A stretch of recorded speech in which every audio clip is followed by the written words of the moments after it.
Good morning, students. Today, I would like to discuss evolution of mechanical engineering. In the previous year, that is 9th standard, we detailed studied the evolution of mechanical engineering. So, we start with IC engines. IC engines.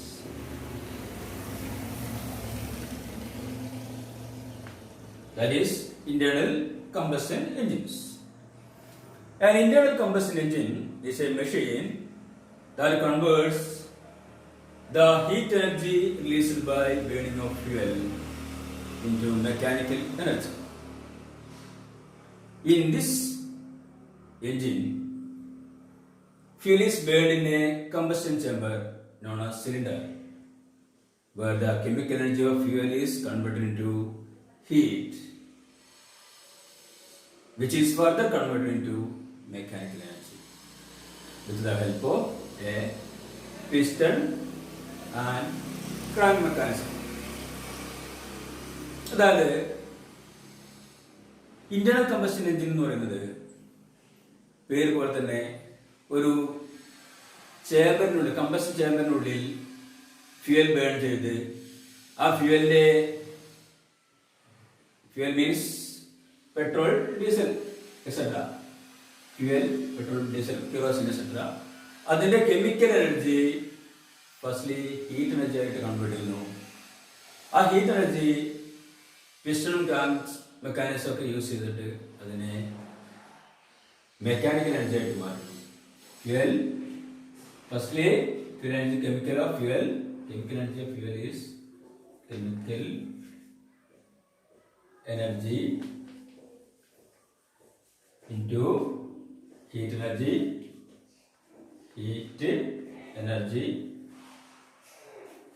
then into mechanical energy. ഇത്രയും process കൂടെ കടന്നു പോയിട്ടാണ് നമ്മുടെ engine mechanical work ചെയ്യുന്നത്. Okay, മനസ്സിലാക്കാൻ നോക്കുന്നു. Basically two types of IC engines. One is Otto cycle.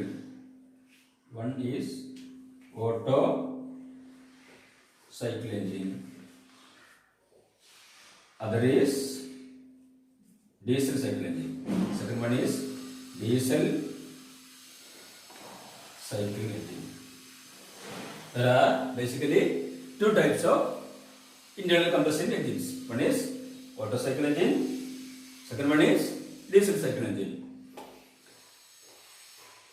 Otto cycle engine use petrol or gasoline as the fuel.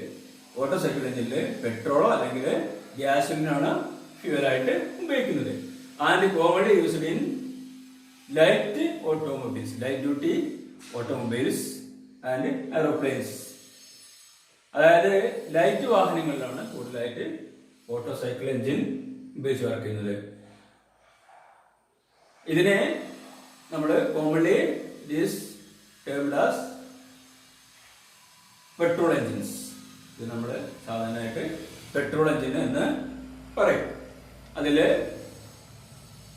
Light vehicles, ഭാരം കൂടുതൽ ലോഡ് എടുക്കാത്ത ചെറിയ വെഹിക്കിൾസ്, അതായത് കാറ്, ബൈക്ക് പോലുള്ള വാഹനങ്ങളെല്ലാം എന്താണ് ഓട്ടോ സൈക്കിൾ എഞ്ചിനാണ്. അതിനെ നമ്മൾ സാധാരണയായിട്ട് പെട്രോൾ എഞ്ചിൻ എന്ന് വിളിക്കും. അതുപോലെ തന്നെ diesel cycle engine use diesel oil as the fuel. Diesel cycle engine use diesel oil as the fuel and are used in heavy automobiles. Heavy duty automobiles ആണ് ഇത് ഉപയോഗിക്കുന്നത്. ഡീസൽ എഞ്ചിൻ അല്ലെങ്കിൽ diesel cycle engine ഉപയോഗിക്കുന്നത് heavy duty automobiles. പിന്നെ അതുപോലെ തന്നെ marine engines means കടലിൽ ഉപയോഗിക്കുന്ന വാഹനങ്ങളുടെ ഷിപ്പ് പോലുള്ള വാഹനങ്ങളുടെ എഞ്ചിൻ. പിന്നെ locomotive engine, locomotive means train പോലുള്ള എഞ്ചിൻ. പിന്നെ ബുൾഡോസർ, എർത്ത് മൂവേഴ്സ് എക്സെട്ര എല്ലാം എന്താണ് ഉപയോഗിക്കുന്നത്? ഡീസൽ സൈക്കിൾ ആണ് യൂസ് ചെയ്യുന്നത്. ഡീസൽ സൈക്കിൾ എഞ്ചിനാണ് ഉപയോഗിക്കുന്നത്. എല്ലാം ഹെവി എഞ്ചിനുകളായതുകൊണ്ടാണ് ഡീസൽ സൈക്കിൾ എഞ്ചിൻ എടുക്കുന്നത്. ഓക്കെ, അപ്പോൾ നമ്മൾ ഇത്രയും എഞ്ചിനുകളെ നമ്മൾ കുറെ പ്രത്യേക കൺസിഡറേഷൻസ് വെച്ചിട്ട് നമ്മളതിനെ ക്ലാസ് ചെയ്തു. Classifications of IC engines. Classifications of IC engines. Classifications of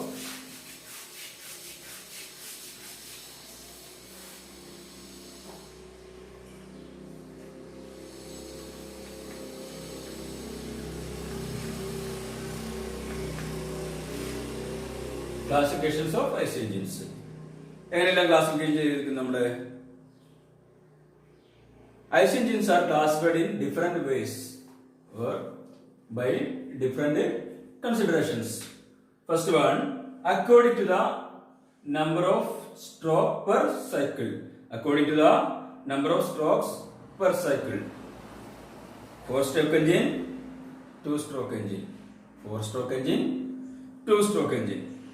നമ്മുടെ ഒരു സൈക്കിൾ പൂർത്തീകരിക്കാൻ എടുക്കുന്ന സ്ട്രോക്കുകളുടെ എണ്ണം അടിസ്ഥാനപ്പെടുത്തി നമ്മൾ അതിനെ എന്തൊക്കെയായി തിരിച്ചിരിക്കുന്നു? 4-stroke engine എന്നും 2-stroke engine എന്നും രണ്ടായി തിരിച്ചിരിക്കുന്നു. Second one, according to the thermodynamic cycle. Thermodynamic cycle ആശ്രയിച്ച് നമ്മൾ അതിനെ ഓട്ടോ സൈക്കിൾ എഞ്ചിൻ എന്നും ഡീസൽ സൈക്കിൾ എഞ്ചിൻ എന്നും ഡൽ കമ്പഷൻ എഞ്ചിൻ എന്നും മൂന്നായി തിരിച്ചിട്ടുണ്ട്. നമ്മുടെ ഇതിൽ ഉപയോഗിക്കുന്ന തെർമോഡൈനാമിക് സൈക്കിളിനെ ആസ്പദമാക്കി ഓട്ടോ സൈക്കിൾ എഞ്ചിൻ എന്നും ഡീസൽ സൈക്കിൾ എഞ്ചിൻ എന്നും ഡൽ കമ്പഷൻ എഞ്ചിൻ എന്നും മൂന്നായി തിരിച്ചിരിക്കുന്നു. According to the fuel used, എഞ്ചിനിൽ ഏത് ഫ്യൂലാണോ ഉപയോഗിക്കുന്നത് അതിനനുസരിച്ച് നമ്മൾ ക്ലാസ് ചെയ്തിരിക്കുന്നത് എങ്ങനെയാണ്? Petrol engine, diesel engine, gas engine, kerosene engine and biofuel engine. നമ്മുടെ എഞ്ചിനിൽ ഉപയോഗിക്കുന്ന ഫ്യൂൽ, അതിനുപയോഗിക്കുന്ന ഫ്യൂലിനെ അനുസരിച്ച് നമ്മളതിനെ പെട്രോൾ എഞ്ചിൻ എന്നും ഡീസൽ എഞ്ചിൻ എന്നും ഗ്യാസ് എഞ്ചിൻ എന്നും കെറോസിൻ എഞ്ചിൻ എന്നും ബയോഫ്യൂൽ എഞ്ചിൻ എന്നും 5 ആയിട്ട് തരംതിരിച്ചിട്ടുണ്ട്. Next, according to the method of fuel ignition. According to the method of fuel ignition, നമ്മുടെ ഫ്യൂൽ എങ്ങനെയാണോ ഇഗ്നൈറ്റ് ചെയ്യുന്നത് അതിനെ അടിസ്ഥാനപ്പെടുത്തി രണ്ടായിട്ട് നമ്മൾ തിരിച്ചിരിക്കുന്നു. ഒന്ന് സ്പാർക്ക് ഇഗ്നിഷൻ എഞ്ചിൻ എന്നും ഒന്ന് കംപ്രഷൻ ഇഗ്നിഷൻ എഞ്ചിൻ എന്നും. സ്പാർക്ക് ഇഗ്നിഷൻ എഞ്ചിൻ എന്നും കംപ്രഷൻ ഇഗ്നിഷൻ എഞ്ചിൻ എന്നും രണ്ടായിട്ട് തിരിച്ചിരിക്കുന്നു. അതായത് നമ്മൾ ഡീറ്റെയിൽ ആയിട്ട് തുടർന്ന് പഠിക്കുമ്പോൾ നിങ്ങൾക്ക് മനസ്സിലാവും ഈ ക്ലാസിഫിക്കേഷൻ ഒക്കെ എങ്ങനെയാണെന്നുള്ളത്. ഇപ്പോൾ ഈ പറയുന്നതിൽ നിങ്ങളത് ശ്രദ്ധിച്ചിരിക്കുക. എന്താണ് എന്ന് പൂർണ്ണമായിട്ട് വ്യക്തമാവണമെങ്കിൽ നമ്മൾ ഈ പാഠഭാഗം തീരണം. ഓക്കെ, അപ്പോൾ according to the method of fuel ignition, spark ignition engine എന്നും കംപ്രഷൻ ഇഗ്നിഷൻ എഞ്ചിൻ എന്നും രണ്ടായിട്ട് തരംതിരിച്ചിരിക്കുന്നു. അതിൽ സ്പാർക്ക് ഇഗ്നിഷൻ എന്ന് പറയുന്നത് നമ്മൾ സ്പാർക്ക് കൊടുക്കണം എന്ത് ചെയ്യാൻ? ഫ്യൂൽ ബേൺ ചെയ്യാൻ. സ്പാർക്ക് മീൻസ് ഈ പെട്രോൾ എഞ്ചിനിലെല്ലാം നമ്മൾ ഒരു സ്പാർക്ക് പ്ലഗ് ഉപയോഗിച്ചിട്ട് സ്പാർക്ക് കൊടുക്കും. അങ്ങനെയാണ് ഫ്യൂല് എന്ത് ചെയ്യുന്നത്? ബേൺ ചെയ്യുന്നത്. അതേസമയം ഡീസൽ എഞ്ചിനെല്ലാം സ്പാർക്കിന്റെ ആവശ്യമില്ലാതെ പ്രഷർ കൊണ്ട് തന്നെ ഓട്ടോമാറ്റിക് എന്ത് ചെയ്യും? ഇഗ്നൈറ്റ് ചെയ്യാൻ, ഫ്യൂൽ ഇഗ്നൈറ്റ് ചെയ്യുക. അതുകൊണ്ടാണ് അതിനെ കംപ്രഷൻ ഇഗ്നിഷൻ എഞ്ചിൻ എന്ന് പറയുന്നത്. According to the fuel feeding system, ഈ ഫ്യൂൽ എഞ്ചിനിലേക്ക് ഫ്യൂൽ കൊടുക്കുന്ന സിസ്റ്റത്തിനനുസരിച്ച് അത് പല മെത്തേഡിലും ഫ്യൂൽ കൊടുക്കുന്നുണ്ട്. അതിന്റെ മെത്തേഡ് അനുസരിച്ച് ഒന്ന് കാർബറേറ്റഡ് എഞ്ചിൻ എന്നും പറയും, രണ്ടാമത് ഫ്യൂൽ ഇഞ്ചക്ഷൻ ടൈപ്പ് എഞ്ചിൻ എന്ന് പറയും. കാർബറേറ്റഡ് എഞ്ചിൻ എന്നും ഫ്യൂൽ ഇഞ്ചക്ഷൻ ടൈപ്പ് എഞ്ചിൻ എന്നും രണ്ടായി തിരിച്ചിരിക്കുന്നു. Next one, according to the cooling system, എഞ്ചിന്റെ കൂളിംഗ് സിസ്റ്റത്തിനനുസരിച്ച് എഞ്ചിനിൽ ഉപയോഗിക്കുന്ന കൂളിംഗ് സിസ്റ്റം, എഞ്ചിൻ തണുക്കാൻ വേണ്ടി എഞ്ചിനെ കുറെ നേരം വർക്ക് ചെയ്യുമ്പോൾ നന്നായിട്ട് ഹീറ്റ് ആവും. ഈ ഹീറ്റിനെ തണുപ്പിക്കാൻ നമ്മൾ അതിന് കൂളിംഗ് സിസ്റ്റം യൂസ് ചെയ്യും. അതിന് അനുസരിച്ച് നമ്മൾ എയർ കൂൾഡ് എഞ്ചിൻ എന്നും വാട്ടർ കൂൾഡ് എഞ്ചിൻ എന്നും രണ്ടായി തിരിച്ചിരിക്കുന്നു. നിങ്ങൾക്കറിയാം ബൈക്ക് പോലുള്ള വാഹനങ്ങൾ നമ്മൾ അതിന് കൂളിംഗ് സിസ്റ്റം വരുന്ന എയർ കൂൾഡാണ്. വണ്ടി പോകുമ്പോൾ എയർ തട്ടിയിട്ട് അല്ലെങ്കിൽ വായു തട്ടിയിട്ട് എഞ്ചിൻ തണുക്കുന്നു. അതുപോലെ തന്നെ ജീപ്പ്, കാർ പോലുള്ള വാഹനങ്ങളെല്ലാം നിങ്ങൾക്കറിയാം വെള്ളം ഒഴിക്കണം കൂളിങ്ങിന്, അല്ലെങ്കിൽ കൂളന്റ് ഉപയോഗിക്കണം. അതിനെ വാട്ടർ കൂൾഡ് എഞ്ചിൻ എന്ന് പറയും. Next according to the arrangement of cylinder ഈ നമ്മൾ നേരത്തെ പറഞ്ഞ ഇന്റേണൽ കമ്പഷൻ എഞ്ചിന് ഒരു പിസ്റ്റണും സിലിണ്ടറും ക്രാങ്ക് സിസ്റ്റം ഒക്കെ ഉണ്ടെന്ന് പറഞ്ഞു. അപ്പൊ ഈ സിലിണ്ടറിന്റെ ഇതാണ് ഒരു സിലിണ്ടർ, അതിനുള്ളിൽ ഉപയോഗിക്കുന്ന പിസ്റ്റൺ. ഈ സിലിണ്ടറിന്റെ നമ്മൾ ഉപയോഗിക്കുന്ന ഈ സിലിണ്ടറിന്റെ അറേഞ്ച്മെന്റ് അനുസരിച്ച് എന്ത് ചെയ്യുന്നു, എഞ്ചിനെ ക്ലാസ് ചെയ്തിരിക്കുന്നു. According to the arrangement of cylinder. Horizontal engine ഇങ്ങനെ വെക്കുന്ന ഹൊറൈസോണ്ടൽ എഞ്ചിൻ എന്ന് പറയും. വെർട്ടിക്കൽ എഞ്ചിൻ ഇങ്ങനെ കുത്തനിരിക്കുന്നതിന് വെർട്ടിക്കൽ എഞ്ചിൻ എന്ന് പറയും. റേഡിയൽ എഞ്ചിൻ എന്ന് പറഞ്ഞിട്ടുണ്ടെങ്കിൽ ചെരിഞ്ഞിരിക്കുന്ന എഞ്ചിൻ റേഡിയൽ എഞ്ചിൻ. അതുപോലെ തന്നെ വി എഞ്ചിൻ, വി ആകൃതിയിലുള്ള എഞ്ചിന്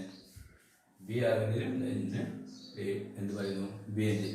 അങ്ങനെ 4 ആയിട്ട് നമ്മൾ അതിന്റെ സിലിണ്ടറിന്റെ അറേഞ്ച്മെന്റ് അനുസരിച്ച് തരംതിരിച്ചിരിക്കുന്നു. Next one according to the number of cylinders. എത്രമാത്രം സിലിണ്ടറുകൾ ഉപയോഗിക്കുന്നു അതിനനുസരിച്ച് നമ്മൾ ക്ലാസ് ചെയ്തിരിക്കുന്നു. According to the number of cylinders.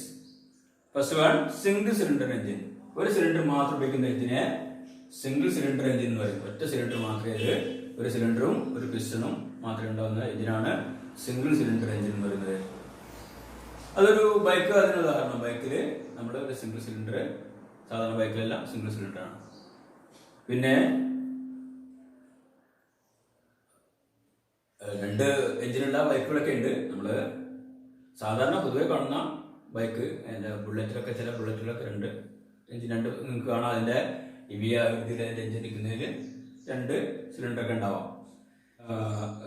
ഒന്നിൽ കൂടുതൽ സിലിണ്ടർ ഉള്ള എഞ്ചിനെ നമ്മൾ മൾട്ടി സിലിണ്ടർ എഞ്ചിൻ എന്ന് പറയും. ഒന്നിൽ കൂടുതൽ സിലിണ്ടർ ഉണ്ടെങ്കിൽ അതിനെ മൾട്ടി സിലിണ്ടർ എഞ്ചിൻ എന്ന് പറയും. കാറുകൾ പോലുള്ള വാഹനങ്ങൾക്കെല്ലാം, കാറ്, ബസ്, ലോറി പോലുള്ള വാഹനങ്ങൾക്കെല്ലാം എന്താണ് മൾട്ടി സിലിണ്ടറുകൾ ഉണ്ട്. മൾട്ടി സിലിണ്ടർ എഞ്ചിൻ എന്ന് പറയും. Next one according to speed of the engine. എഞ്ചിന്റെ സ്പീഡ്, ഈ എഞ്ചിനിൽ വർക്ക് ചെയ്യുന്ന സ്പീഡ് അനുസരിച്ച് ഹൈ സ്പീഡ് എഞ്ചിനും ലോ സ്പീഡ് എഞ്ചിനും അങ്ങനെ വണ്ടിയുടെ സ്പീഡ് കൂട്ടുന്നതിന് എഞ്ചിന്റെ സ്പീഡ് ബാധകമാണ്. അപ്പോൾ according to the speed of the engine, low speed engine, medium speed engine, high speed engine, അങ്ങനെ 3 തരത്തില് നമ്മൾ എന്ത് ക്ലാസ് ചെയ്തിരിക്കുന്നു. എഞ്ചിന്റെ സ്പീഡിന് അനുസരിച്ച് ലോ സ്പീഡ് എഞ്ചിൻ എന്നും ഹൈ സ്പീഡ് എഞ്ചിൻ എന്നും മീഡിയം സ്പീഡ് എഞ്ചിൻ എന്നും 3 വെച്ച് നിങ്ങൾ കണ്ടിട്ടുണ്ടാവും. മറ്റേ റോഡറൊക്കെ ടാർ ചെയ്യാനൊക്കെ ഉപയോഗിക്കുന്ന റോളർ അങ്ങനെ പതുക്കെ പോകുള്ളൂ. അപ്പൊ അതിനൊക്കെ ലോ സ്പീഡ് എഞ്ചിൻ മതി. അതിന് ടോർക്കാണ് കൂടുതൽ വേണ്ടത്. പകരം എന്ത് മതി, സ്പീഡ് വളരെ കുറച്ച് മതി. അതാണ് ഈ ലോ സ്പീഡ് എഞ്ചിൻ എന്ന് പറയുന്നത്. Next according to the use of the engine. According to the use of the engine. Stationary engine, അതൊരു സ്ഥലത്ത്, ഇപ്പൊ നമ്മുടെ ഒരു ഇൻഡസ്ട്രിയിൽ വർക്ക് ചെയ്യാൻ വേണ്ടി ഒരു എഞ്ചിൻ ആവശ്യമുണ്ടെങ്കിൽ നമ്മൾ ഒരു സ്ഥലത്ത് വെക്കുന്ന എഞ്ചിന്, സ്റ്റേഷനായിട്ട് വെക്കുന്ന എഞ്ചിനാണ് സ്റ്റേഷനറി എഞ്ചിന്. അങ്ങനെ സ്റ്റേഷനറി എഞ്ചിൻ എന്ന് പറയുന്നു. പോർട്ടബിൾ എഞ്ചിൻ, കൊണ്ട് നടക്കാവുന്ന എഞ്ചിൻ. നമ്മള് ഒരു ഉദാഹരണത്തിന് നമ്മുടെ